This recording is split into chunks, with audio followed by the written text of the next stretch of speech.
Quasi tutti contro Bossi. I leghisti veneti vorrebbero non avere mai letto su Repubblica l'intervista nella quale il Senatur definisce Maroni un traditore.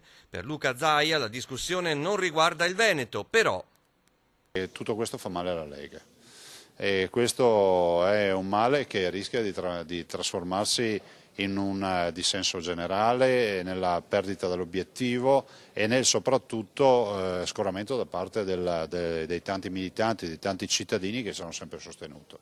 Erano da evitare in particolar modo in un momento come questo. un'intervista che farà altro male al nostro movimento, deleteria, a 5 giorni dai ballottaggi per le amministrative. Così il segretario veneto del Carroccio Flavio Tosi. Bossi ha grandi meriti, prosegue, ma non ricorda che da un anno a questa parte c'è chi danneggia la Lega da dentro e da fuori il movimento. Sconcerto anche nel Padovano.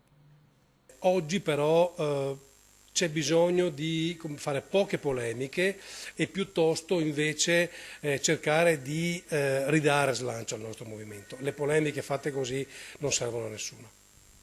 Controcorrente l'opinione di Paolo Goisis, l'ex parlamentare espulsa dalla Lega. C'è un attacco organizzato contro Bossi addebitandogli la responsabilità della debacle elettorale, dice la passionaria padovana. Invece sono stati Maroni e Tosi a distruggere la Lega e la gente lo ha capito.